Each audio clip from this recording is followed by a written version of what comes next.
Welcome to Laugh, Cry, or Die, a comedy disability podcast by people who aren't very good at being alive. I'm your host, Steve Wilbury, and with me, as always, is Nay Strain. Hello. Hello, and we have joining us Thane Pullen, who is a comic writer, DJ, filmmaker, and all-around rad dude who happens to have cerebral palsy. He can't live type, so he's gonna go ahead and respond to some questions that we sent him, and then Nay and I will kind of riff around that, and then we'll go on to the next question from Thane. He's got a lot of cool stuff going on, and I'm really looking forward to our chat. Right, Thane, question number one. Where are you typing to us from? Christchurch, New Zealand, Earth Milky Way. Christchurch, New Zealand, Earth Milky Way.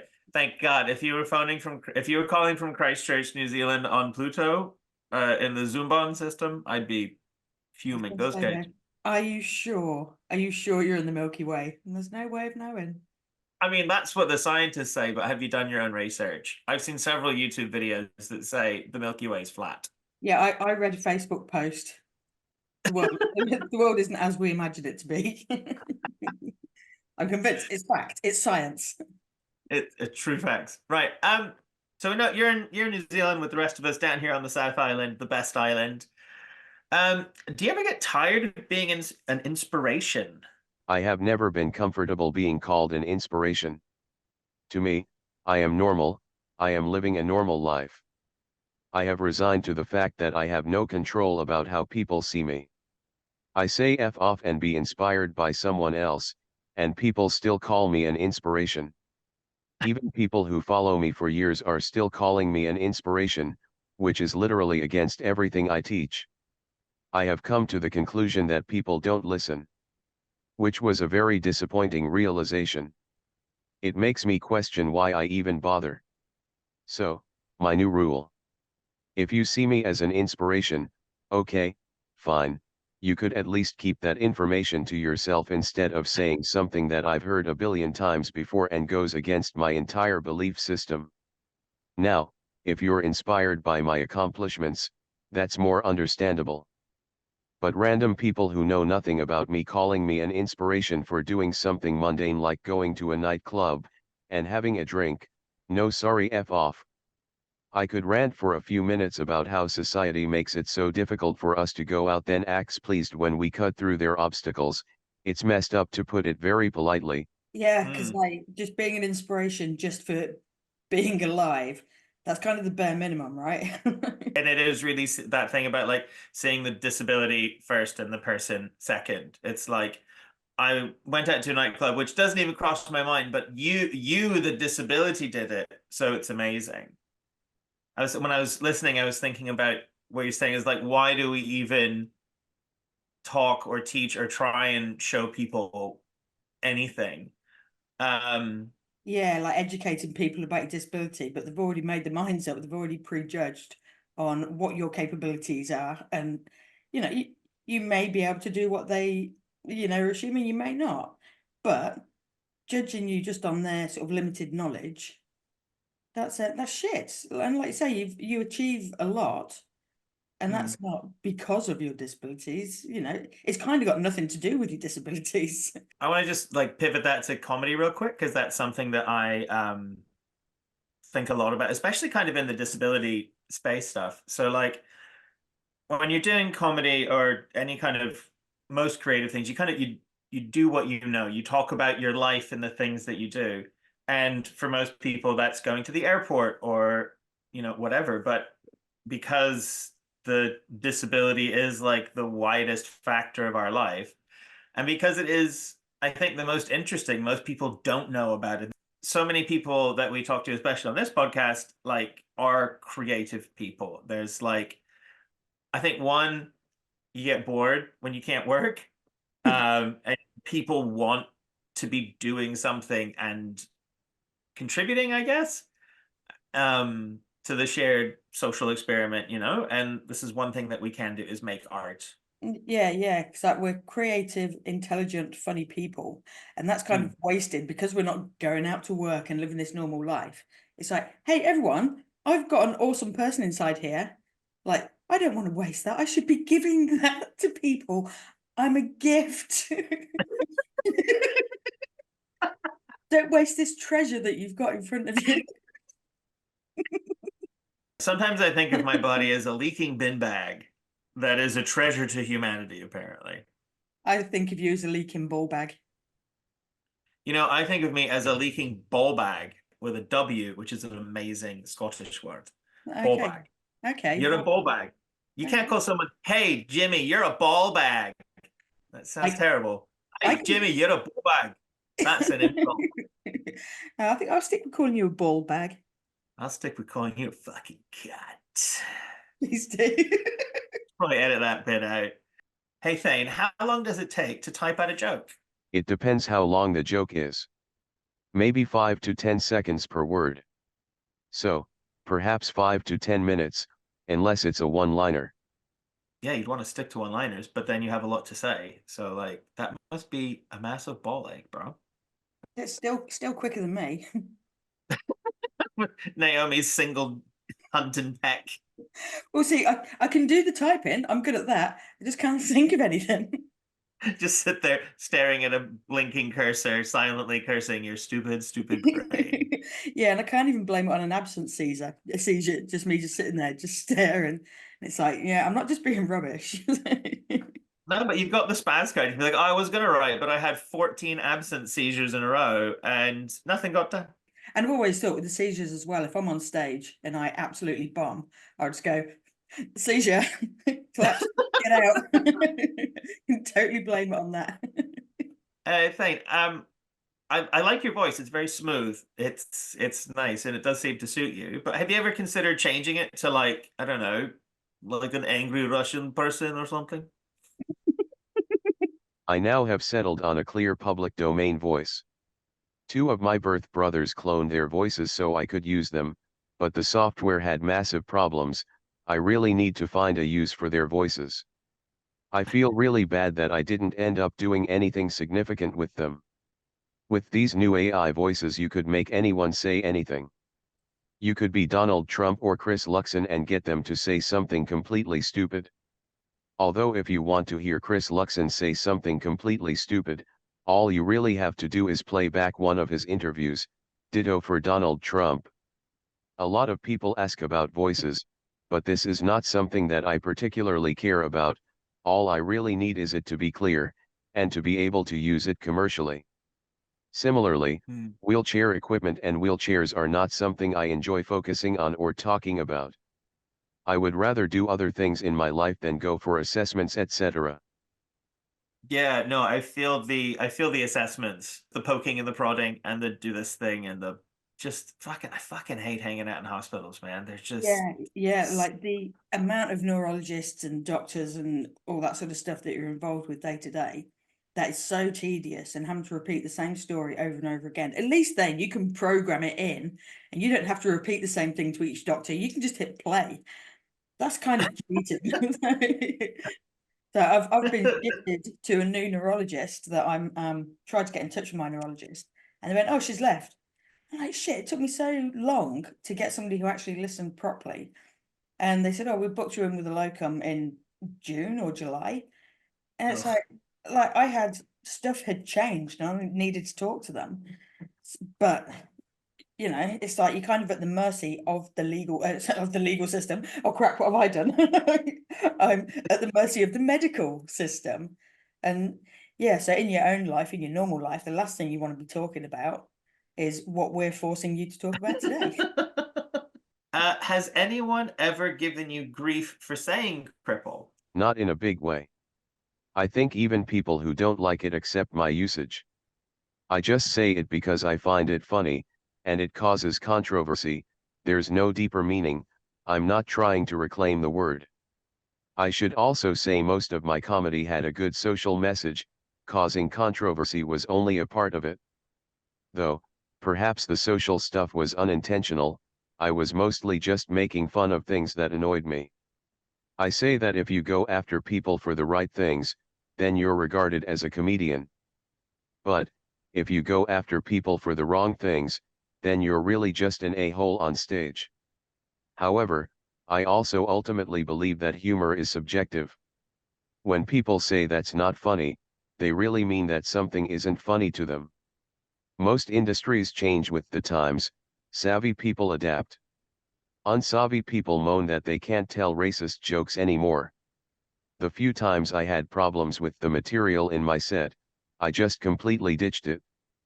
Specifically, some of my jokes were too R-rated in the beginning.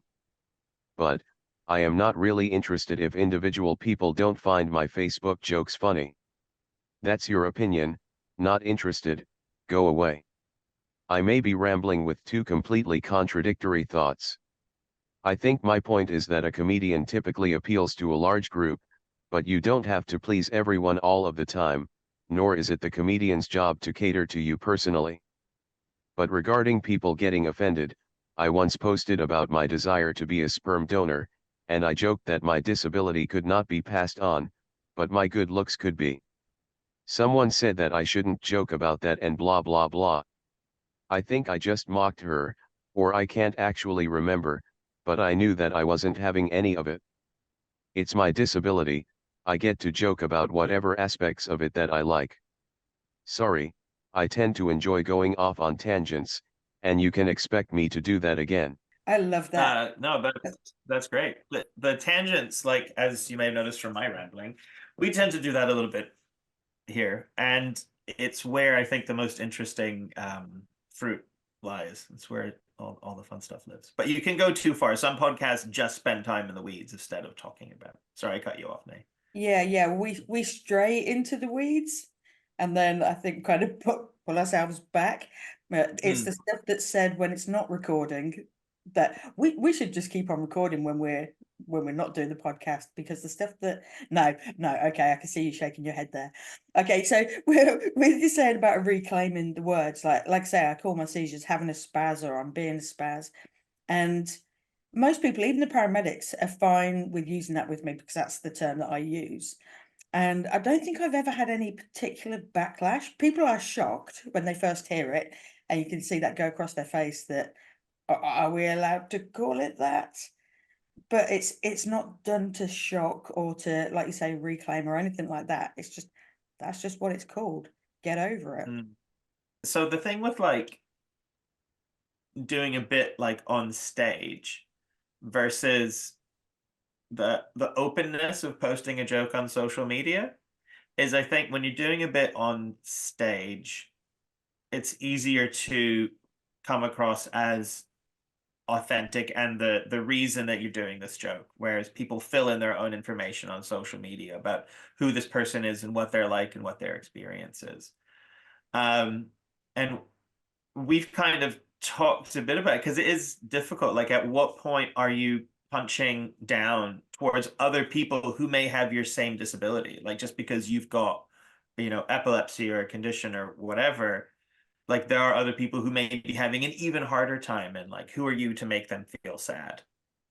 And the version that I've settled on is, if you're trying to make the other person laugh, then that's like you're on the right side of the joke. I think that's my opinion, but there's a lot of opinions. Yeah, stuff. Because if I'm making jokes about my seizures and stuff, and it's if the other person's not at that stage where they're okay to make jokes about it, or their situation isn't funny, I can't make those jokes to them and kind of diminish their experience just because I'm kind of all right with it about mine. And like Steve, you can, because we've got that sort of connection and that personal relationship, you're allowed to take a piss because we've already developed that. Whereas if a random person on the street came up to me and went, "You're a spaz," I'm like, "Get fucked." I mean, I probably would still laugh if a stranger came up and did that, because that would be I'm going to pay a stranger $10 to do that to you on a Tuesday. Yeah, I think actually take all that back, because I think that would be great. Now, I know you didn't want to talk about like prosthetics and medical devices, but have you ever considered some kind of robotic hand that can flip people off? I am probably too cheap to spend money on that, but I can look into it. Though, the batteries would probably die quickly from overuse. I would want two to represent both hands, even two seems not enough. I like the idea that you could just like press a button and like 15 fingers go. With the people close to you, they could probably tell that you're giving that you're flipping them off. You don't need a hand to do it, just with a glance. Like Steve, you know, your wife can give you a look, and you know she doesn't actually need to do this. You know what she's thinking. She doesn't even need to move her body. I can tell from the aura of wifeliness The change that in I temperature in the room. yeah, like it's like it's like when they change focus and zoom back on a movie and it's like that like Oh, oh the dolly zoom, like the classic one yeah. is Jaws when he's sitting on the beach and he sees a shark, yeah, and it's like zooms in so the whole background changes. Dolly zoom is one of my favorite things. That's so dramatic. Has venue, all right, I know you don't want to talk about disabled stuff, but has venue accessibility been a problem? I have a portable ramp, so the only real problem is when venues are upstairs. No governments in New Zealand have sorted the laws, useless. You have to blame event managers for booking upstairs venues, too. I am saying this as an event manager myself. The fact is nobody actually cares if you're inconvenienced. So as a DJ, I am mostly boycotting events held at upstairs venues unless I am DJing. If you want me to attend events, then have effing access. But, if we're talking about barriers in comedy, I encountered a few people that assumed I couldn't do things when I knew that I could do them. I think I complained occasionally. People didn't like me complaining, and this criticism didn't make sense, because most of my comedy was based around complaining. Yes, I complain. Did you just meet me a second ago? I mean really. So yeah, if people are booking you for your comedy and they know who you are, what do they expect you to do? It's like having your ramp is good, but it shouldn't be up to you to make things more comfortable for other people. People don't want to be inconvenienced or annoyed, and when the very fact of your existence is inconveniencing or annoying or gives them an extra job to have to do, then they can fuck off, basically. Yeah, Is and a lot of the time, the things that can be put in place to make things normal and easy are really simple things. You know, for me, a lot of the time is if I go to the cinema, I sit in an aisle seat because if I have a spaz, it's a lot easier to drag me out if I'm in the aisle rather than I'm in the middle of everybody. And it's a little thing, but it means I can go without being a pain in the ass. And like my mates are just like, yeah, it's not a big deal, you know. And so there are really simple things that can be done to make life just flow easier. So when people don't, that's really frustrating. well, it's like we said at the top. It's like that things that they don't think about every day. Like if you know if they walk up a set of stairs to get to a club, and then you get there and they're like, "Oh my God, you're such an inspiration for making it up those stairs. You're just like so brave for overcoming a barrier that I could have gotten rid of for you, but I didn't want to because I was bored." Yeah, and that you're so brave just for living your life. Any great works of media or social media that you're enjoying? There's some DJ meme pages I enjoy, such as the Cynical DJ. I'm not the biggest fan of social media. Actually, I quite enjoy people making fun of Elon Musk on his platform, but I haven't checked that for a while. Just click on the Elon trend and laugh. That was basically my entertainment for a few months. If I suddenly get rich, there's no way I am bothering with social media. Just enjoy your money rather than post ridiculous things on social media for people to make fun of you. Of course, when I post ridiculous things it's mostly me doing satire.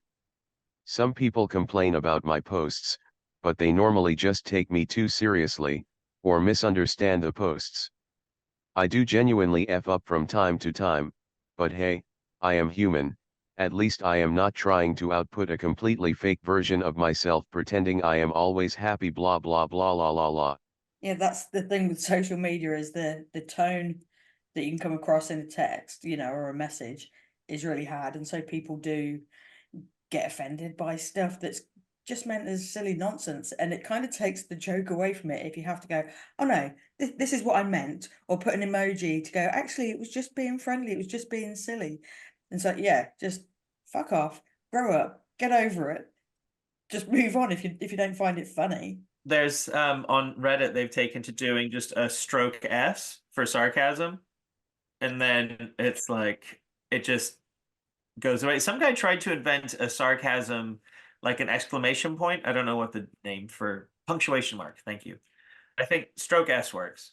Yeah, see, the thing is that I could put that at the start of every sentence, just in case. Put it at the end of really serious things, like, I'm sorry for your loss.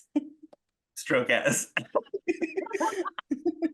And there was some meme I was reading about like a boomer who thought LOL was lots of love, and she sent her daughter a message, and it was like, "Grandma died, LOL."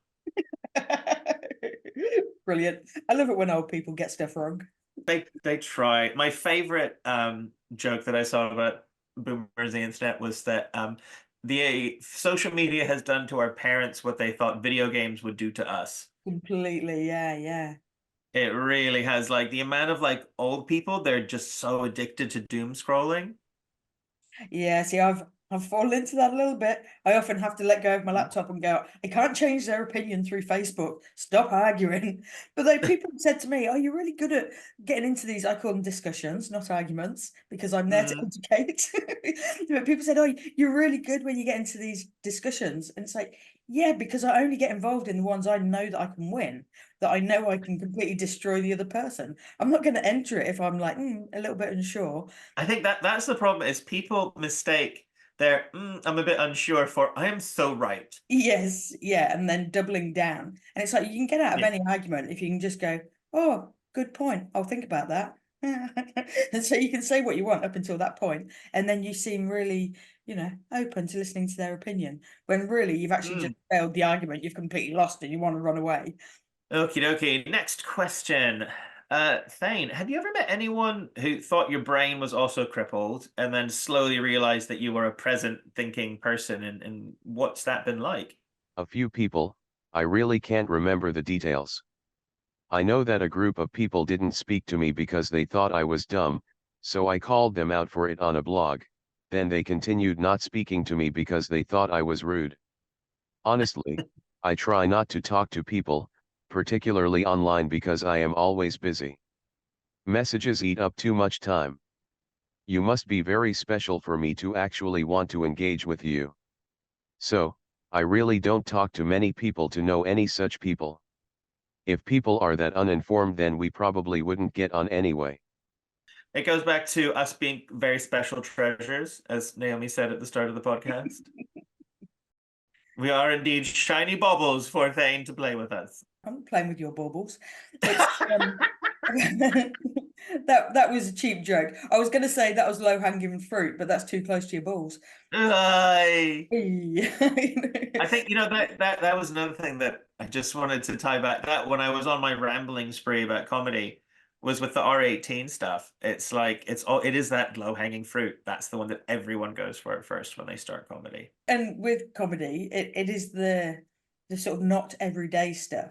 So if you've got a specific thing to say, like Steve, you talking about your surgeries and the problems that you have, or me talking about my epilepsy, or Thane, you talking about your disability, that's the stuff that people don't experience day to day. And there's a lot of fun in that. And part of it is that they're uncomfortable and then getting them on side. And so by sort of drawing on that for your comedy is great fun. But like you say about having people around you who get you and understand you, and you don't surround yourself with people who are going to judge or just don't understand. It's like with politics, you tend to have the people around you of the same leaning as you, and anyone who's not, you're going to waste your time. And like getting into a Facebook argument with somebody who's got completely the opposite political view, it's like you don't need them around you. You don't need to involve yourself too much in that. I spent a lot of my, I think, like, oh God, what is it? Like growing up, I guess, and like coming to terms with how my brain works has been realizing like if people are being dicks, you just need to let them be dicks. You can't like get mad about it and do something. They're just going to be assholes. And you're like, fine, just let them be jerks. And then quietly judge them and feel superior. Obviously, we're shining jewels of humanity. Bloody treasures we are. I can't get over what good people we are. We sound better. We need to be appreciated for our majesty. For reals, yo. I'm so majestic, I should be in a crown right now. Yeah, I think so. Well, we can crown you as King Spaz. King Again, Spaz. Oh, I don't know about that. well, I'm maybe a duke. yeah, maybe a duke. Just, I yeah. mean, because my spasticity is very limited to when I have really bad pain attacks. So both of you have way worse spasticity than I All do right, by if you had to put us in order, then Thane wins. yeah. Yeah, you can be King Spaz. And then, go on, I'm going to claim silver. I'm going to claim silver because, No, you can have it. You can have it. So you're Princess Spaz. I'm a princess. A shining, wonderful princess. I'm so delicate and dainty. But for all the rest of the podcast, we should put a filter on where you've got a little princess crown on and you look like Cinderella. I'll just reach over here and get my tiara. I'm not really a big fan of the Big Bang Theory, but there was a bit where Sheldon bought his girlfriend a tiara, and it was like, it's too much. You can't buy it. Yeah, I know that one, yeah, because she's really cross with him, and then she opens the tiara and it's like, Yeah. it's the tiara. Yeah, I feel that. Right. Why comedy thing? Well, my initial plan for comedy was to just casually do it every 3 months. I never considered doing it professionally when I first got up on stage. I was just looking to occasionally tell some jokes on stage. I was pushed into having it as a more significant part of my life than I ever wanted. This happened almost immediately. To be clear, nobody was forcing me, I just went with the flow, and I discovered I could travel with it, so that suited me, at least for a few years. I more enjoyed writing the jokes as far as the actual work was concerned. I am happy to write for people. Someone basically got famous stealing my set anyway. The funny thing is people would constantly send me his set, and nobody but my sister ever noticed the guy just had a rip-off of my set. So, I am available as a writer, I basically got someone famous. Anyway, I never truly realized that I was bringing joy to people's life. Sometimes I would even get impatient when people were laughing too long. I know I had a particular joke where I don't know why people were laughing at all. I just inserted something very stupid and random into my set, and people found it funny. With comedy, it is those weird ones where the audience is laughing and you're like, that's not the point of what I'm trying to say, but you are now doing the thing. And you're like, okay. Yeah, I But suppose you can't get them afterwards and go, well, why were you laughing? and you can't stop them and be like, you're doing it wrong. You're laughing at Laugh appropriately. this is not where the applause break has been inserted into my script. Sort your shit out. So when you need cards hanging up, applause, now laugh. I'd like those in real life, like cue cards for how people are supposed to respond to me. Yeah, but you just book a person to follow you around with cue cards. Yeah, I think so. Right, why stopping comedy? So you kind of answered that already, but if you've got anything else to say. So, firstly, I'm a computer geek who prefers to build stuff online, whether an article, book, computer program, or website. Comedy was just taking time away from me building things. So that made me depressed. Also, comedy just wasn't intellectually challenging enough for me. Writing jokes was easy, performing just involved hitting a button. I just found it boring. Again, I need to be building stuff to feel a sense of satisfaction. It's either writing 52 articles a year, or doing a single hour of comedy in that time. I just feel more productive typing on the computer. I am an introverted computer geek. I don't really like going out of the house unless there is a dance party or concert. It is very surprising that people don't know this about me. So it's like putting your energy into the stuff that you enjoy and that, makes you feel good in your day to day. And like doing comedy is great. And you're obviously a funny dude. And I guess, you don't use social media too much, but I guess in just your day to day interactions that you can be funny. You don't need to be sitting working at making a bunch of strangers possibly laugh. Yeah, that, and yeah, like you say, that, like we were saying before, when they laugh at even the wrong bits, and you're like, this, yeah, because that creativity bug that we were talking about, um, it is about fulfilling that kind of internal ambition, that thing that makes that drive. And yeah, if you're just getting up and hitting play and watching people laugh at the wrong bit, I can totally see how that would get super boring. Yeah, and who are you doing stuff for? Is it for you, or is it to make the strangers happy? And it's like, at the end of the day, they might go away going, I've had a brilliant night. And you can say, well, I've had a really shit 3 months trying to write that for you.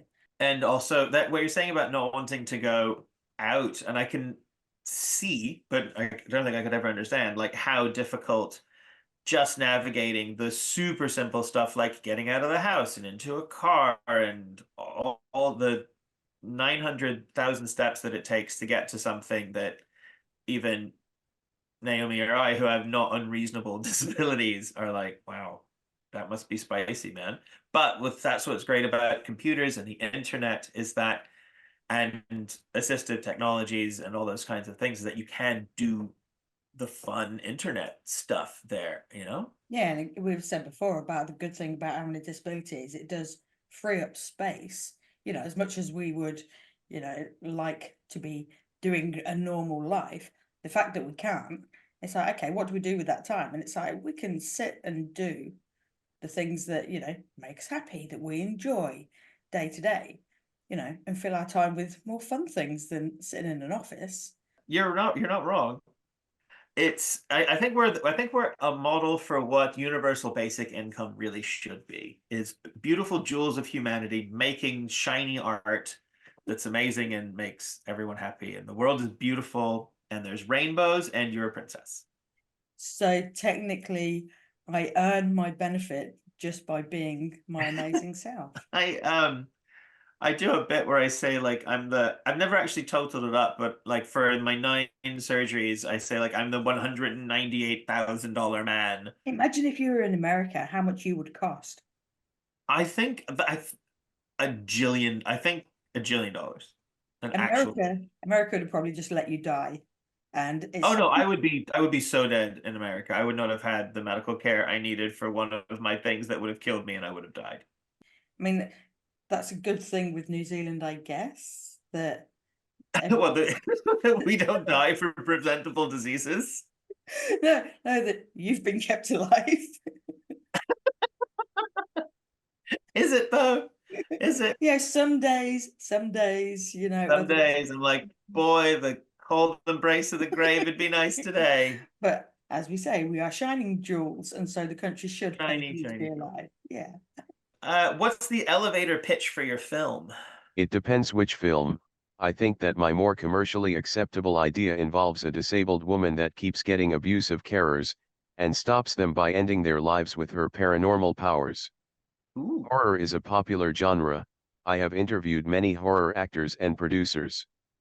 I floated this idea in the DPA Facebook group and the people seem to love this idea. Yeah, I like that because a lot of time in film stuff, it's about with a disability. That's kind of like the driving force, where it sounds like in that.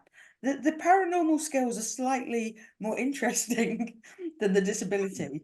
So it's like, Exactly. yeah, and like making it that you're not overcoming things, you're not being brave, you're not being, special because of that. Super, paranormal, supernatural skills. I'd rather focus on that. If I met someone in the supermarket and they went, "Oh, I'm in a wheelchair and I've got paranormal powers," I know which one I'd be asking questions about. I quite like that one. That's a really good angle. And you're right. It's like uh when like LGBT stuff was kind of coming into the mainstream a little bit. And anytime it would enter an episode or some of a show or something, it would become the thing. It's like, oh my God, XYZ is gay or whatever.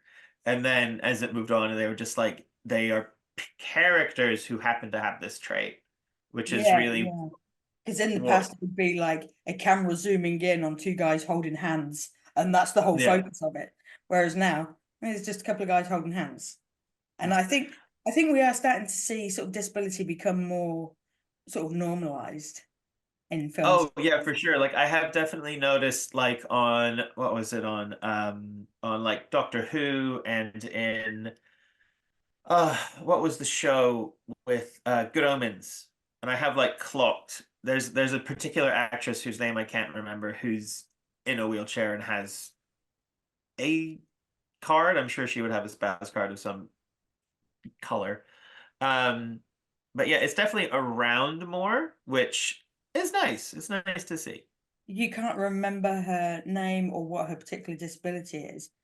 That shows how kind of normalized it was Mm. in whatever show it was, because you weren't paying attention to. I mean, you don't pay attention to a lot of stuff, but you weren't paying attention, weren't paying attention to that specifically. So obviously the show hadn't made that, the focal point of that Mm. character. Yeah. Although to be fair, I think on Doctor Who they did give the ladies wheelchair missiles, which I thought was pretty rad. Yeah, I mean, why not accessorize?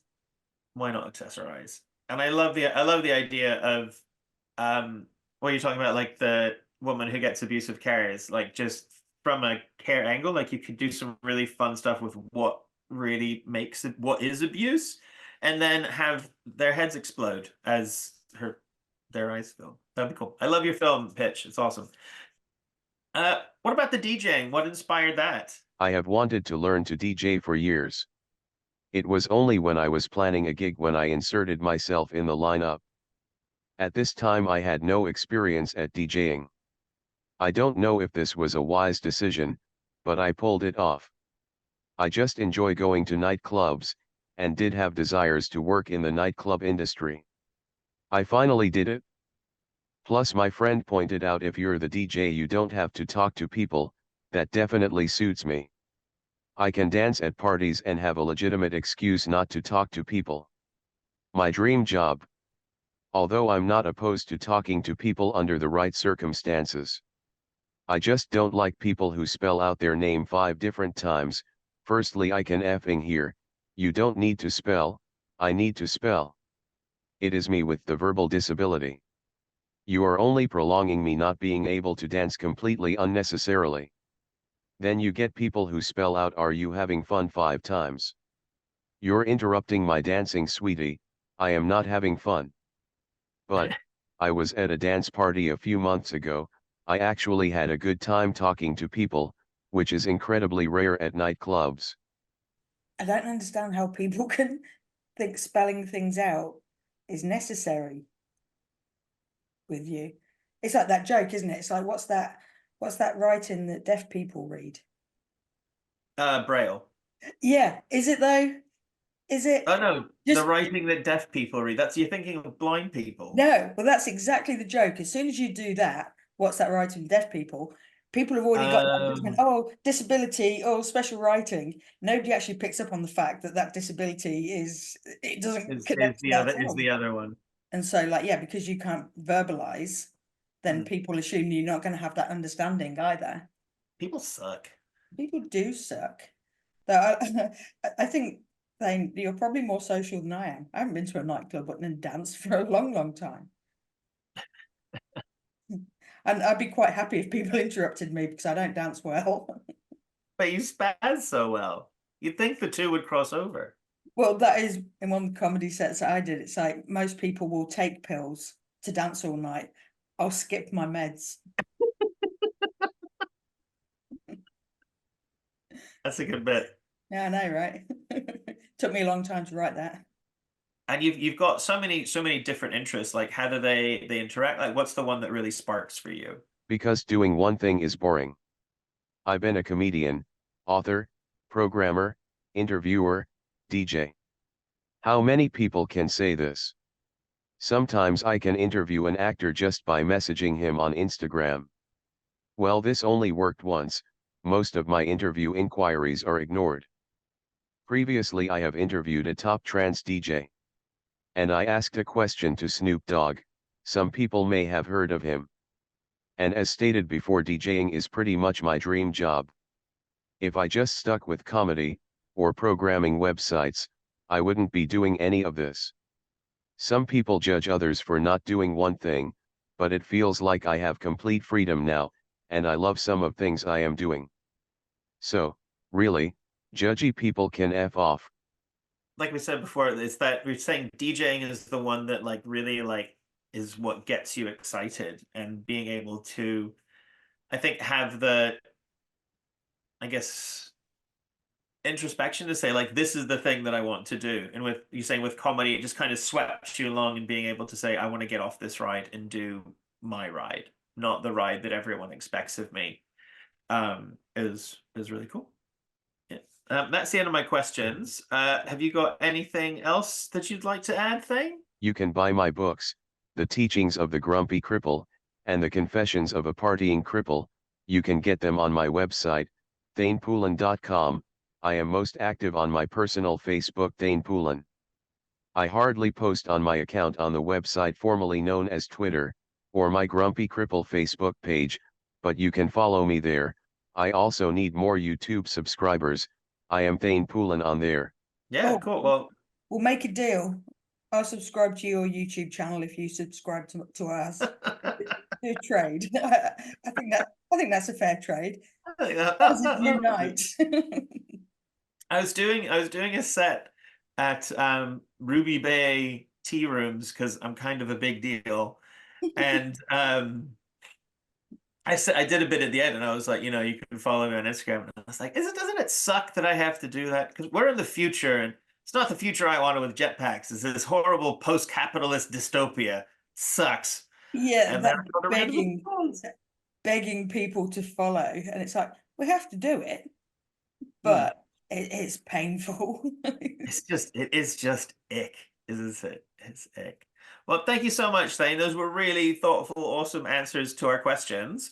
I'd love to have you on again, and yeah, just keep up the correspondence, man. I hope you've had a good season, and we'll see you next time, buddy. Yeah, it's been great chatting. Thank you so much for joining us on Laugh, Cry, or Die again this week.